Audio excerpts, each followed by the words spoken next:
This house was never really yours. That's what my mother-in-law said to me, smiling, while my husband stood behind her and said nothing at all.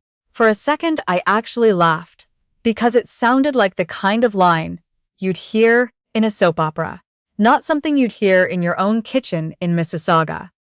Standing in your socks on the floor, you picked out yourself. The one with the little gray veins running through the tile that took 3 weekends to find at the right price. But Evelyn wasn't smiling like it was a joke. She was smiling the way people smile when they've been waiting a long time to say something and finally got their chance.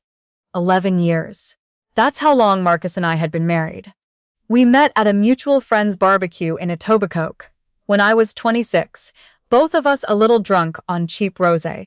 Both of us pretending we knew more about the Leafs than we actually did. He proposed on a frozen lake up near Muskoka, his hands shaking so bad he dropped the ring in the snow, and we spent 10 minutes laughing and digging around in the dark with our phone flashlights before we found it. I used to tell that story at dinner parties. People liked it. I liked it. We built a life that looked, from the outside, exactly like the life you're supposed to build. A semi-detached in a decent neighborhood, the kind with a Tim Hortons on one corner and a yoga studio on the other. I worked in marketing for a mid-sized firm downtown. He sold commercial real estate, which meant his hours were unpredictable, but the money, when it came well. We took a trip to Portugal for our 5th anniversary. We talked, vaguely, about kids, the way people talk about renovating a basement. Someday, eventually, when things settle down.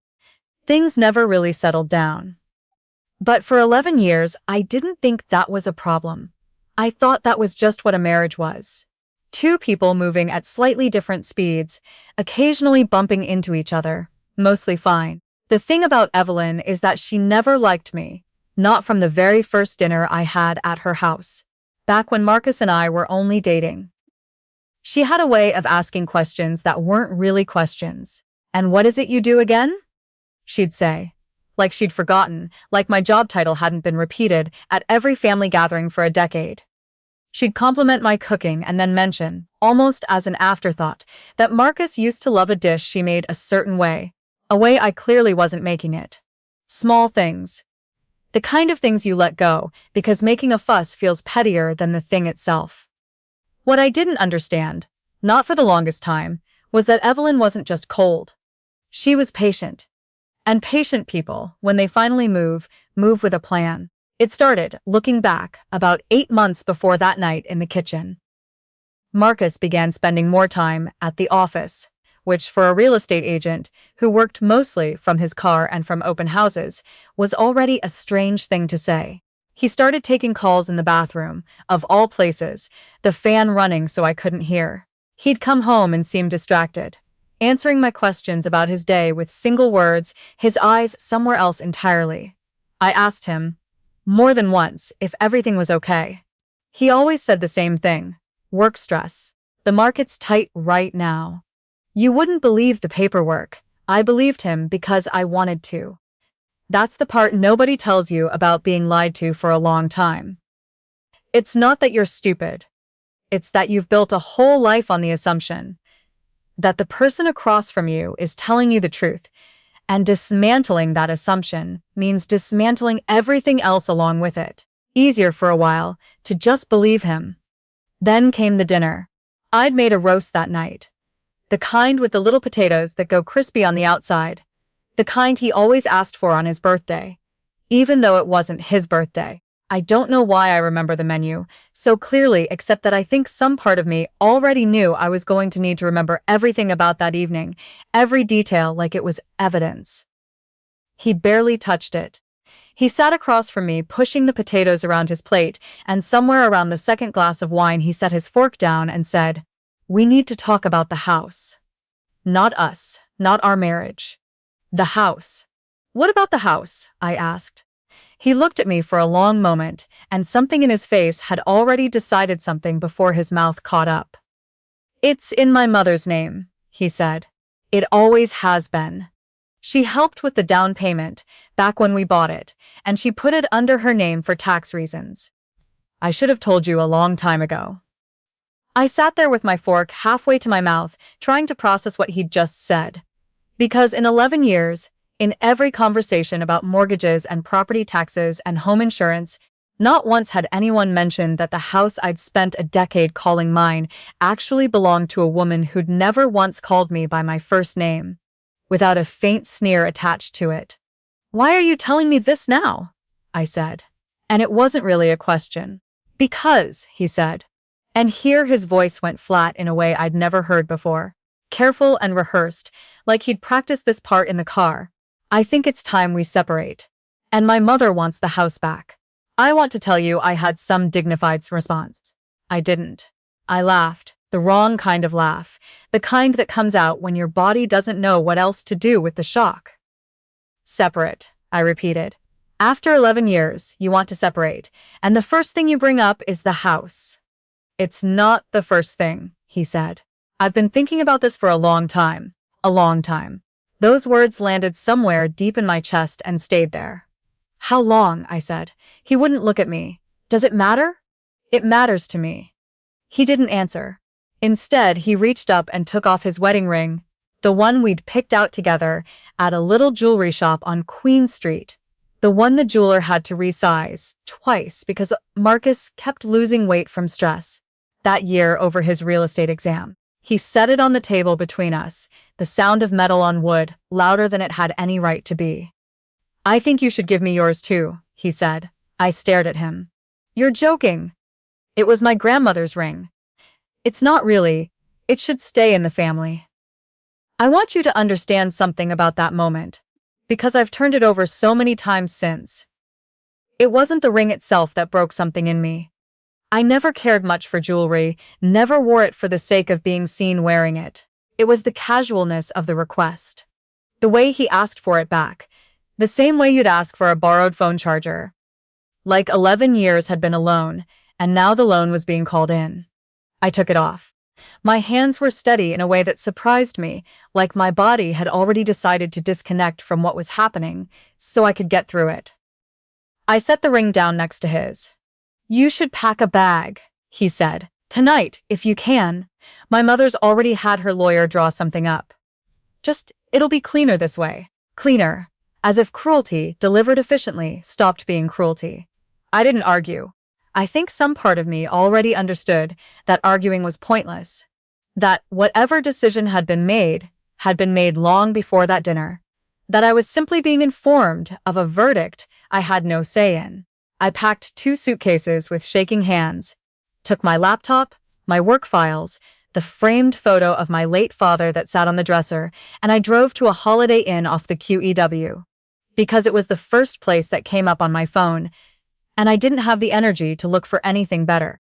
I lay awake most of that night with the hotel air conditioner humming and the highway noise bleeding through the window, running the whole conversation back and forth in my head, looking for the moment I should have seen it coming, and not finding one single moment.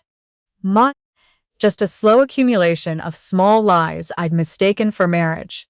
By morning, the shock had curdled into something more useful, a kind of sharp, clear-headed numbness. And in that numbness, I remembered something. I'd left my late father's wristwatch in the drawer of my nightstand. He'd died 3 years earlier, and that watch was the only thing of his I had left that still smelled, faintly, like his aftershave if you held it close enough. I wasn't leaving Mississauga without it. I drove back around 10 in the morning. I told myself I'd be in and out in 5 minutes. I had a key. I let myself in through the side door, the one that led into the kitchen, and the first thing I noticed was the smell of coffee, which struck me as strange, because Marcus didn't drink coffee. He drank tea, always had, hated the taste of coffee so much he used to make a face whenever I brewed a pot. Then I heard her voice. Not Evelyn's voice. A younger woman's voice, laughing at something, easy and familiar, the kind of laugh you only do in a space where you feel like you belong.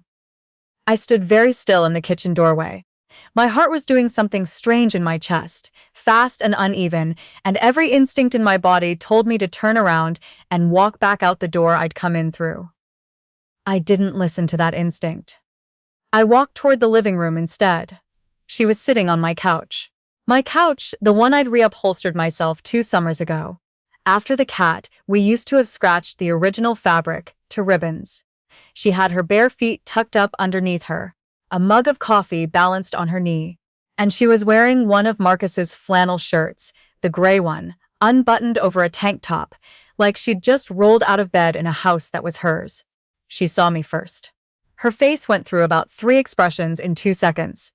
Confusion, recognition, and then something closer to panic.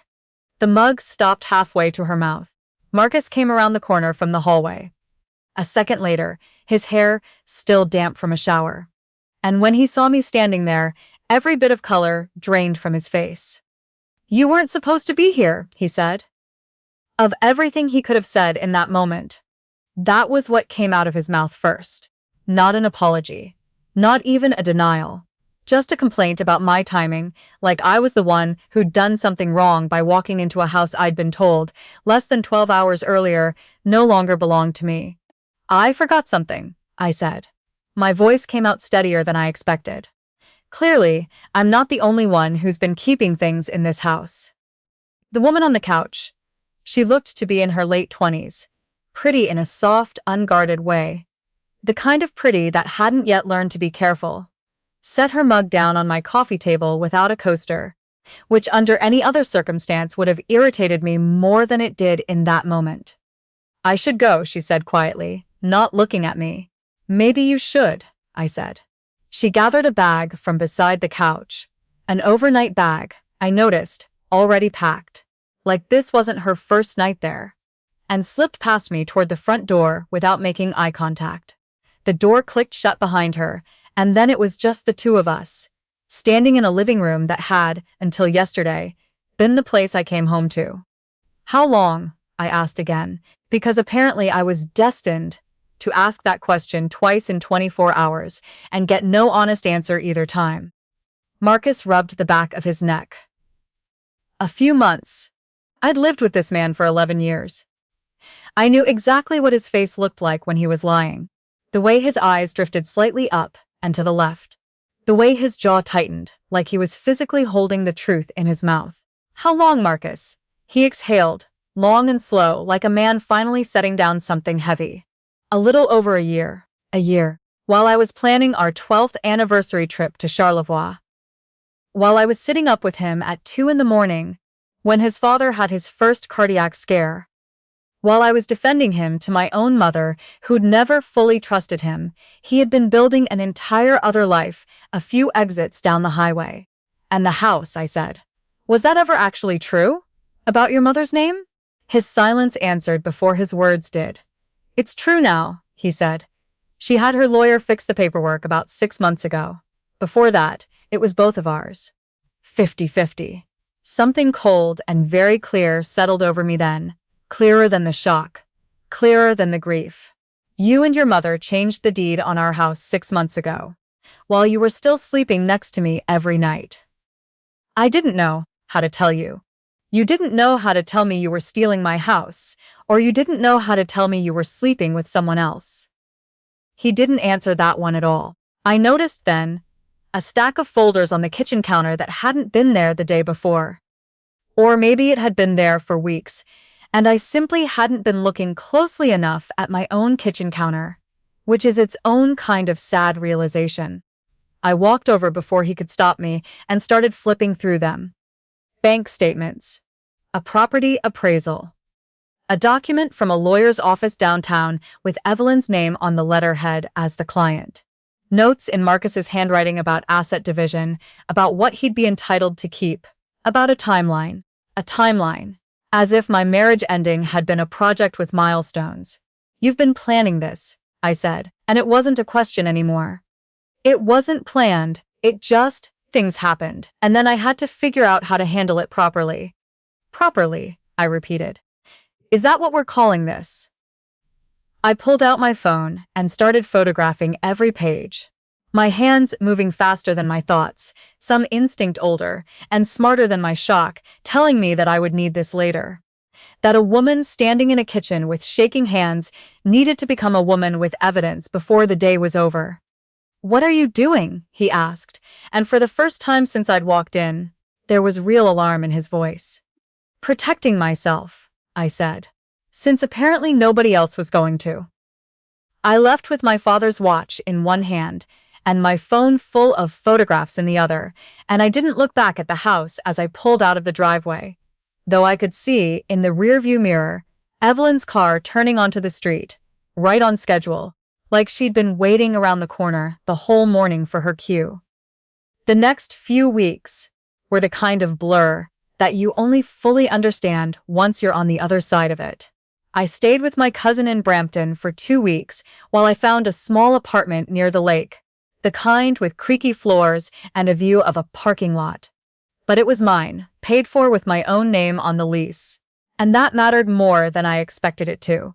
I called a lawyer my coworker recommended, a sharp, no-nonsense woman named Patricia, who looked at the photos on my phone and the timeline of the deed change and said, very calmly, "This is going to be useful. Very useful." It turned out that even though the house had been transferred into Evelyn's name, Ontario family law doesn't care much for convenient timing. The transfer happened well within our marriage, and the lawyer explained that I had a strong claim to the equity that had built up in that house over 11 years of joint mortgage payments. Payments that had come, in no small part, out of my paycheck, every 2 weeks, on time, for over a decade. Marcus and Evelyn had been so confident in their clever little paperwork trick that they hadn't accounted for the fact that I'd kept every single bank statement, every mortgage record. Going back to the year we bought the place. It took 8 months. 8 months of mediation sessions where Marcus sat across from me looking smaller every time. 8 months of his mother sending increasingly hostile emails to my lawyer that did her son's case absolutely no favors. 8 months of slowly, methodically rebuilding a life that had nothing to do with him. In the end, I didn't get the house. I didn't want the house, not really. Not once I understood how willingly he'd let his mother carve me out of it. But I got a settlement that reflected 11 years of work, of mortgage payments, of every renovation I'd planned and paid for, and lived inside of. Enough to put a real down payment on a small condo of my own, the kind with a balcony and a view that didn't include a parking lot. I heard through a mutual friend who still talked to me out of what I think was guilt, for not warning me sooner, that things hadn't worked out the way Marcus and the young woman from the couch had probably imagined. People who are willing to lie that easily to one person tend to find new and creative ways to lie to the next one too. I don't know if that's true.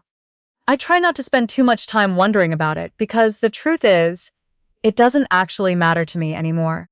What I learned through all of it wasn't really about Marcus or Evelyn or the woman on my couch with her bare feet tucked underneath her. It was about myself. I learned that I could survive losing a marriage, a house, a version of my own future I'd been quietly building for 11 years and still come out the other side recognizable to myself. More than recognizable, actually. Steer. I think about that morning sometimes, walking into a kitchen that smelled like someone else's coffee, hearing a stranger's laugh in my own living room.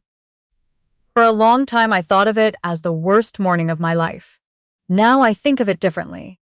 It was the morning I stopped living inside someone else's quiet, careful lie and started, for the first time in 11 years, living inside the truth. Even though the truth, that particular morning, hurt more than almost anything else ever had. Marcus lost a wife, who had spent over a decade building a life around him, who showed up at 2 a.m. at hospitals and sat through his mother's cold dinners, and never once asked for anything more than honesty.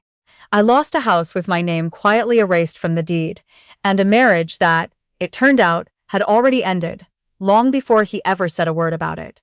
But in the end, only one of us walked away and actually rebuilt something real. And it wasn't him.